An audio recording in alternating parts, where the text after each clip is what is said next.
ज्ञान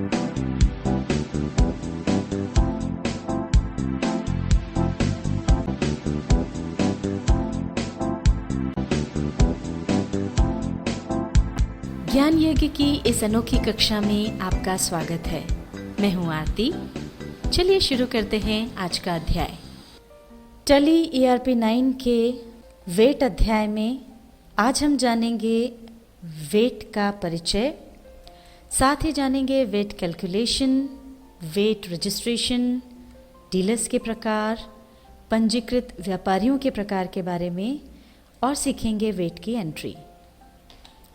आइए सबसे पहले हम आपको बताते हैं वेट यानी मूल्य वर्धित कर क्या है, यानी what is VAT, that is value added tax. अगर हमने कोई माल खरीदा और उसमें अपनी तरफ से कुछ वैल्यू एडिशन किया है, यानी कुछ मूल्य वृद्धि की है, तो उस मूल्य वृद्धि पर हमें जो टैक्स देना होगा उसे वेट कहते हैं।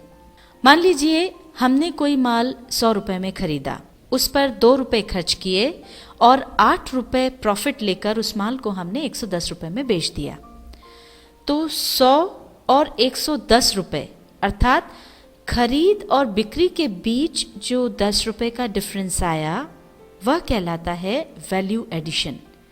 और इस वैल्यू एडिशन पर हमें सरकार को जो टैक्स देना होगा उसे हम कहेंगे वैल्यू एडेड टैक्स। इस टैक्स पद्धति में जब हम कोई माल खरीदते हैं तो उसमें सप्लायर मूल्य के साथ वेट भी चार्ज करता है, और जब हम वह माल बेचते हैं तो हम कस्टमर से माल के मूल्य के अलावा वेट वसूलते हैं। आइए इसे हम एक उदाहरण की मदद से और बेहतर तरीके से समझते हैं। हम जो भी माल खरीदते या बेचते हैं उन पर अलग अलग प्रतिशत की दर से वेट लगता है। माना कि जो माल हमने खरीदा या बेचा है वह 13% वेट की श्रेणी में आता है, इसलिए हमने यहाँ ऊपर सुविधा के लिए वेट के साथ 13% लिखा हुआ है। अब यहाँ पर पहले हम परचेस की स्थिति में अगर वेट निकालें तो मान लीजिए सप्लायर ए से हमने 1000 रुपए का कोई माल खरीदा, 13% के हिसाब से उस पर वेट लगा 130 रुपए का, तो टोटल ये माल हमको पड़ा 1130 रुपए में। अब जब हमने ये माल कस्टमर बी को बेचा तो अपना खर्च और प्रॉफिट जोड़कर ये माल हमने 1200 रुपए में बेचा। अब 1200 रुपए पर 13% के हिसाब से वेट अगर हम जोड़ेंगे तो वो हुआ 156 रुपए का। तो टोटल ये जो चीज़ है वो कस्टमर बी को पड़ेगी 1356 रुपए में, यानी हमने वही माल जो 1130 में खरीदा था वो 1356 रुपए में कस्टमर बी को बेच दिया। अब हमको देखना है कि हमको सरकार को कितना वेट देना है, तो आइए अब हम वो समझते हैं। अब यहाँ पर देखिए जो वेट पेएबल है, मतलब जो सरकार को वेट हमको भरना है वो होगा VAT charged on sale minus VAT paid on purchase. यानी माल बेचते समय हमने जो वेट चार्ज किया है उसमें से माल खरीदते समय हमने जो वेट पे किया था वो घट जाएगा। तो हमने कस्टमर बी को वेट चार्ज किया 156 रुपए, इसमें से घटा देंगे जो हमने परचेस के समय वेट पे किया था वो 130 रुपए। तो 156 में से 130 रुपए घटाने पर 26 रुपए आए। तो अब जो वेट हमको सरकार को भरना है वो होगा 26 रुपए। दूसरी तरह से अगर इसको देखा जाए तो जैसा कि हमने आपको बताया था कि वैल्यू एडिशन पर हमको वेट देना होता है, यानी जितने का माल था और जितने में हमने उसे बेचा, इसके बीच खरीद और बिक्री के बीच यानी परचेज और सेल के बीच जो अंतर आया उस पर हमको वेट देना होता है। वो अगर हम देखें तो वैल्यू एडिशन कितने का हुआ, परचेज थी 1000 रुपए की और जो 1000 रुपए का माल था उसको हमने बेचा है 1200 रुपए में। तो सेल में से परचेज घटाएंगे, 1200 में से 1000 रुपए हमने घटाए तो ये 200 रुपए की हमने वैल्यू एडिशन की है। अब 200 रुपए पर अगर हम 13% की दर से वेट लगाते हैं तो वो आता है 26 रुपए। तो इस तरह से भी अगर हम देखें तो सरकार को जो वेट भरना है वो होगा 26 रुपए। आइए अब जानते हैं वेट रजिस्ट्रेशन के बारे में। जिस भी राज्य में आप व्यवसाय कर रहे हैं उस राज्य के प्रत्येक शहर में सेल्स टैक्स या कमर्शियल टैक्स डिपार्टमेंट होता है।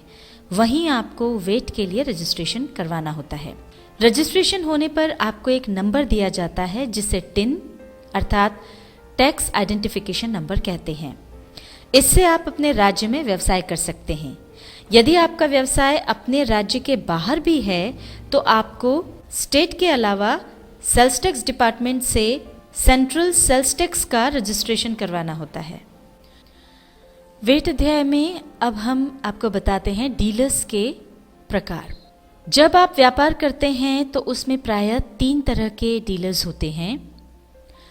पहला है पंजीकृत व्यापारी यानी रजिस्टर्ड डीलर्स। ऐसे व्यापारी जो जिस स्टेट में बिजनेस कर रहे हैं उसी स्टेट के सेल्स टैक्स डिपार्टमेंट में अपना रजिस्ट्रेशन करवा लेते हैं, उन्हें रजिस्टर्ड डीलर्स कहते हैं। दूसरे हैं अपंजीकृत व्यापारी यानी अनरजिस्टर्ड डीलर्स। जो व्यापारी सेल्स टैक्स डिपार्टमेंट में रजिस्ट्रेशन नहीं करवाते यानी जिनके पास टिन नहीं होता, वे अनरजिस्टर्ड डीलर्स कहलाते हैं। तीसरे हैं अंतरराज्यीय व्यापारी यानी इंटरस्टेट डीलर्स। ये तीसरे प्रकार के डीलर्स हैं। जो डीलर्स हमारे राज्य में रजिस्टर्ड नहीं होकर किसी और राज्य में रजिस्टर्ड होते हैं वे इंटरस्टेट डीलर्स कहलाते हैं। मान लीजिए हम मध्य प्रदेश में व्यापार करते हैं और कोई व्यापारी उत्तर प्रदेश में व्यापार करता है तो वो हमारे लिए इंटरस्टेट डीलर कहलाएगा। वेट अध्याय के तहत अभी हमने डीलर्स के प्रकार जाने थे, जिसमें से पहला प्रकार है रजिस्टर्ड डीलर्स का। अब ये जो रजिस्टर्ड डीलर्स होते हैं ये भी 3 प्रकार के होते हैं। पहले हैं रेगुलर डीलर्स। ऐसे व्यापारी जो अपने क्रय विक्रय पर वेट देते और लेते हैं और उसका पूरा हिसाब किताब रखते हैं, उन्हें रेगुलर डीलर्स कहते हैं। दूसरा है कंपोजिशन डीलर्स और तीसरा है कंपोजिशन टू रेगुलर डीलर्स। इन्हें हम आगे समझेंगे। आइए अब हम आपको सिखाते हैं टैली में वेट की एंट्री करने का आसान तरीका। मान लीजिए हमारा खिलौनों का व्यवसाय है और उस पर 13% वेट है। अब वेट का हिसाब रखने के लिए पहले हम वेट का खाता खोलेंगे। खाता खोलने के लिए पहले हम गेटवे ऑफ टैली में जाएंगे अकाउंट्स इन्फो पर और अकाउंट्स इन्फो में हम जाएंगे लेजर्स पर। अब हम जाएंगे क्रिएट पर। अब यहाँ पर हम वेट के नाम से खाता खोलेंगे और कितना % वेट है यह ध्यान रखने के लिए वेट के साथ उसकी दर भी लिख देंगे, यानी खाते का नाम हो जाएगा VAT at the rate of 13%। अब किस ग्रुप के अंदर यह बनेगा तो ये ड्यूटीज एंड टैक्सेस ग्रुप के अंतर्गत आएगा। आगे जब हम जाएंगे तो टाइप ऑफ ड्यूटी या टैक्स में हम चुन लेंगे अदर्स और अब हम इसको एक्सेप्ट कर लेंगे। ये हमारा वेट का खाता बन गया है। अब यहाँ से बाहर आने के लिए एस्केप की हम दबा देंगे, बाहर आ जाएंगे। अब हमने वेट का खाता तो खोल लिया है। अब इसकी एंट्री के लिए हम वही उदाहरण ले लेते हैं जिसकी मदद से हमने आपको वेट कैलकुलेट करना सिखाया था। ये देखिए, ये उदाहरण हमारे सामने है। हमने सप्लायर ए से 1000 रुपये का माल खरीदा और 13% के हिसाब से उस पर 130 रुपये का वेट चुकाया, तो इस तरह से वो माल हमको पड़ा 1130 रुपये में। आइए अब हम टैली में इसकी एंट्री करते हैं। अब इसकी एंट्री के लिए हम अकाउंटिंग वाउचर्स में जाएंगे और चूंकि ये माल हमने खरीदा है इसलिए परचेज वाउचर में इसकी एंट्री होगी। F9 इसके लिए हम प्रेस करेंगे। यहाँ पर सप्लायर इनवॉइस नंबर हम डाल देंगे और अब पार्टीज अकाउंट नेम में आ जाएगा सप्लायर ए, परचेज लेजर में आ जाएगा purchase account, name of item में हमने डाल दिया डॉल्स जो हमने खरीदी, क्वांटिटी यहाँ पर आ गई 20, रेट यहाँ पर आ गया 50 रुपीज़ पर पीस, ये 1000 रुपये की हमने डॉल्स खरीदी। आगे अब हम आएंगे। अब इस पर चूँकि हमको वेट चुकाना है तो यहाँ पर अब हम वेट ले लेंगे, VAT at the rate of 13%। याद रखने के लिए हमने इस खाते के नाम के साथ यहाँ पर उसकी दर भी डाल दी थी, तो ये दर अब हमको यहाँ पर लिखना होगी। 13% हम यहाँ लिख देंगे, ये 130 रुपये हो गए। अब नरेशन हम लिख देंगे, इसको एक्सेप्ट कर लेंगे। ये तो हो गई परचेस की एंट्री। अब हम दूसरा हमारा ट्रांजैक्शन देखते हैं जिसमें हमने वो माल सेल किया। 2 तारीख को ही हमने कस्टमर बी को माल बेचा 1200 रुपये में और उस पर 13% के हिसाब से वेट लगा 156 रुपये का। तो इस तरह से टोटल हमने 1356 रुपये में वो माल बेचा। आइए अब टैली में इसकी एंट्री देखते हैं। अब हमने माल बेचा है, इसलिए इसकी एंट्री होगी सेल्स वाउचर में, जिसके लिए F8 की प्रेस करेंगे। यहाँ पर हमने रेफरेंस नंबर डाल दिया, डिलीवरी चालान नंबर 01, पार्टीज अकाउंट नेम में आ जाएगा कस्टमर B, सेल्स लेजर में आ जाएगा sales account, name of item में आ जाएगा डॉल्स,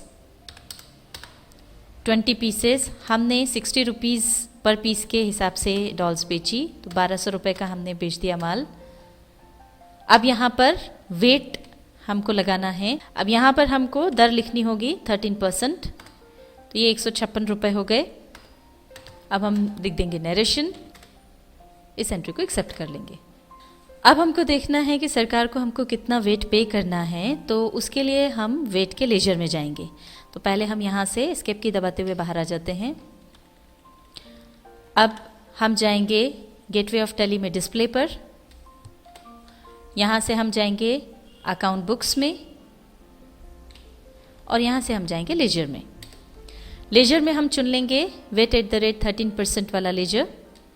अब यहाँ पर आप देख सकते हैं कि जब हमने माल ख़रीदा था तो 130 रुपये वेट पे किया था, पर जब हमने कस्टमर बी को माल बेचा तो उससे 156 रुपये वेट वसूला।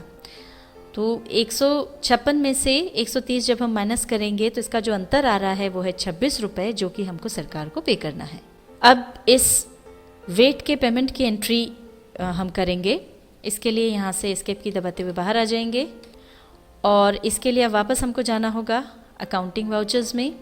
चूँकि ये वेट हम पे कर रहे हैं तो इसकी एंट्री होगी पेमेंट में, उसके लिए F5 की प्रेस करेंगे।